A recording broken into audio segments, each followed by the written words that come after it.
Hello, ladies and gentlemen. Welcome to your next mini lesson for English 12A.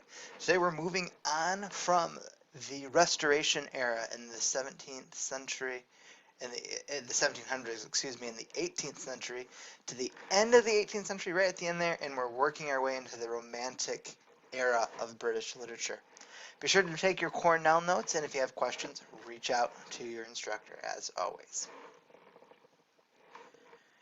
During this period, the noble promise of Enlightenment ideals gave way to grim reality. In France, a blood-soaked revolution; at home, industry's dark satanic mills. In turn, Romantic writers searched for truth in its purest state, in nature, wild and majestic, and their own passionate, untamed hearts. Liberty, equality, brotherhood. The ideals that spurred the French Revolution found an answering echo in the hearts of many of England's finest Romantic poets and novelists.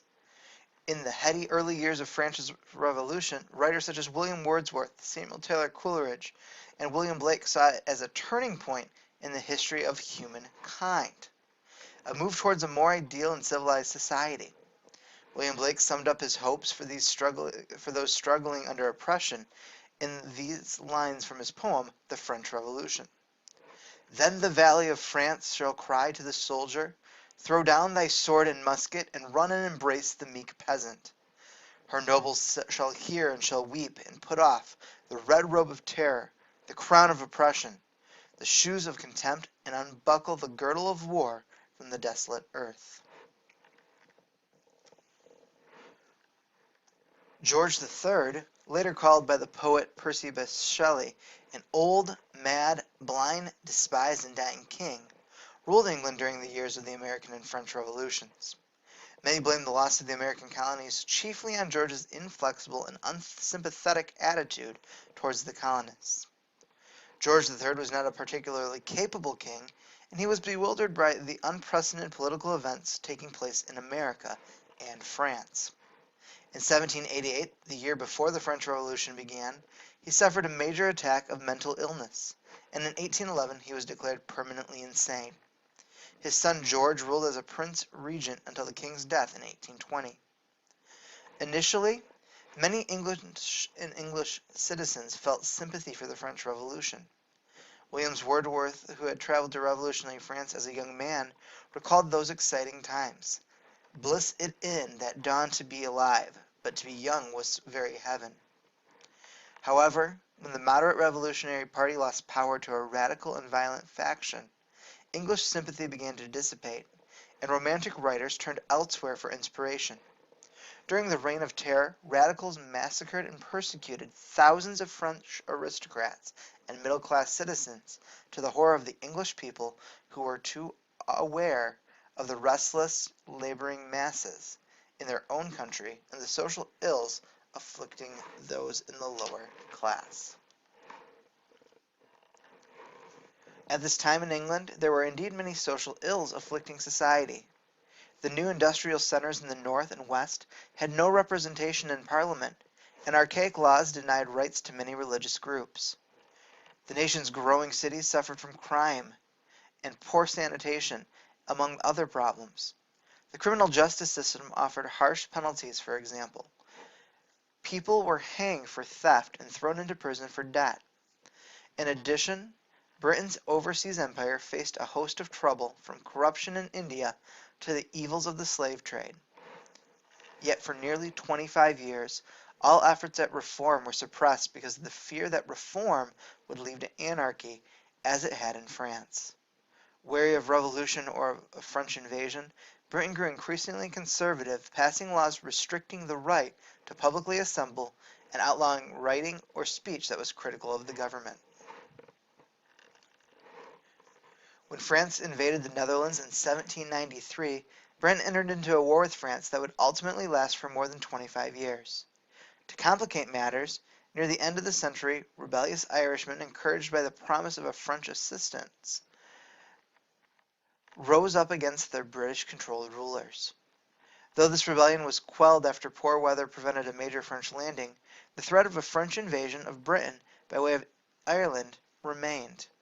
Hoping to ease the situation, the Tory Prime Minister, William Pitt, son of the William Pitt who had led Britain in the Seven Years' War, persuaded Parliament to pass the Act of Union in 1800. Ireland would be represented in the British Parliament, and all of the British Isles would be joined as the United Kingdom of Great Britain and Ireland. Meanwhile, the brilliant General Napoleon Bonaparte had taken over France's government. Abandoning democratic principles, he had made himself emperor, and though clever military and political maneuvers established control over much of continental Europe. Britain was continually threatened with invasion until the British fleet, under Horatio Nelson, destroyed the French navy at the Battle of Trafalgar in 1805. After that, Britain gradually liberated the Iberian Peninsula, Portugal, and Spain from Napoleon's grip. In 1812, Napoleon overextended himself by invading Russia, where he lost many troops to the cold. Meanwhile, Britain's forces were closing in on France from the south. After 2 more years of battles, Napoleon was finally captured and exiled to the island of Elba, and victorious diplomats met to decide Europe's fate at the Congress of Vienna. Napoleon escaped and returned to power, but shortly thereafter met final defeat at the Battle of Waterloo in 1815.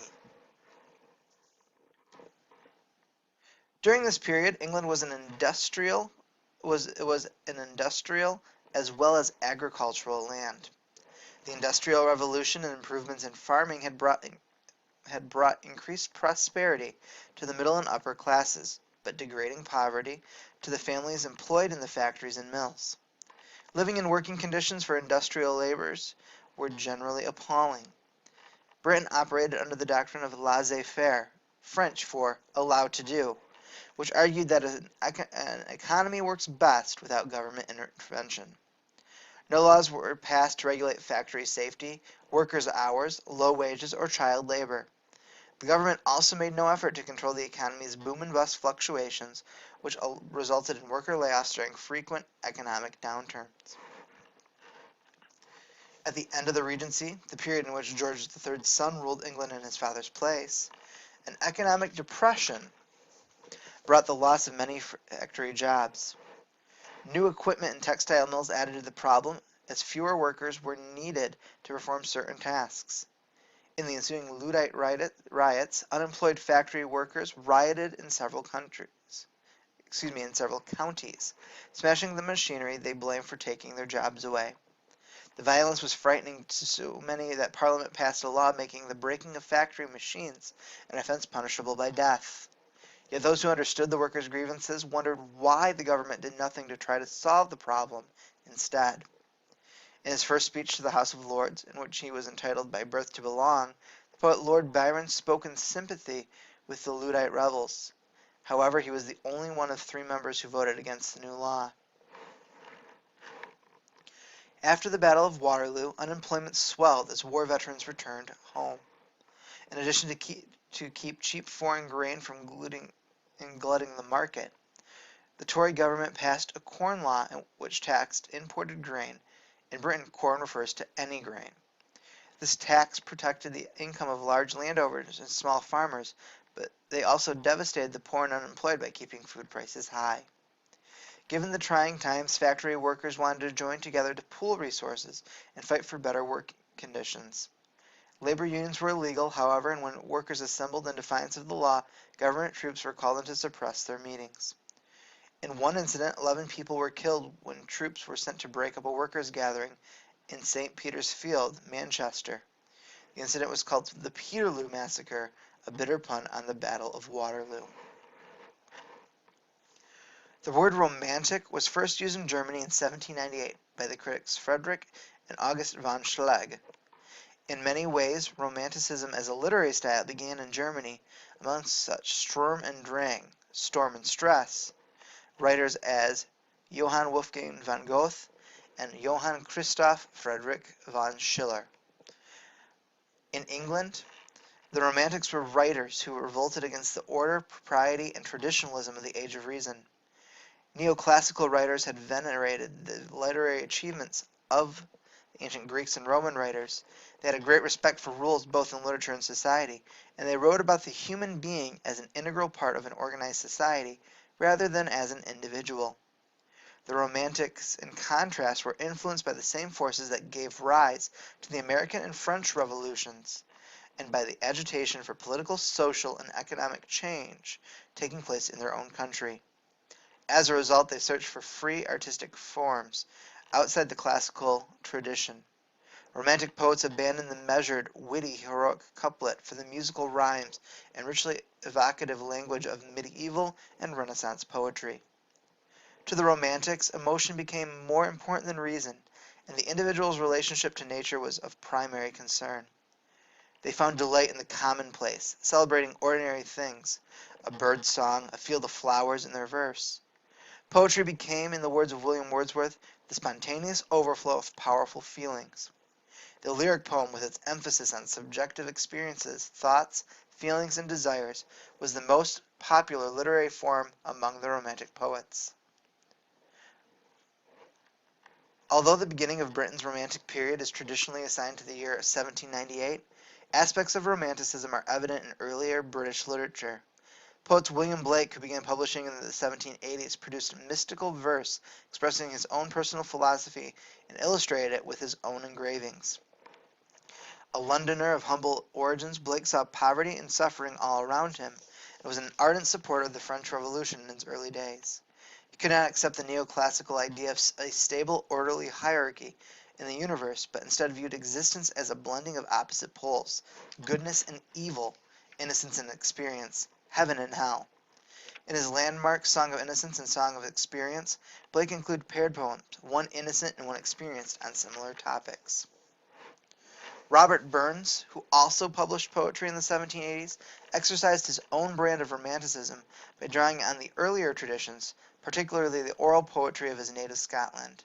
The son of a farmer, Burns had great sympathy for the democratic vision of the American and French revolutions, and tried to convey in his poetry the experience of simple, everyday Scottish rural life. Hailed as the ploughman's poet, he often wrote in the lowland Scots dialect, using vocabulary and pronunciation unlike those of standard English. Burns did not break completely with neoclassical traditions. His witty mock epic, Tam O'Shanter, for example, is reminiscent of Pope and Swift, but with a Scottish flavor. More in keeping with romantic attitudes are his well-known sentimental songs, such as Flow Gently, Sweet Afton, My Love is Like a Red, Red Rose, and New Year's Eve favorite, Auld Lang Syne. Another Scotsman who drew heavily on his heritage was Sir Walter Scott.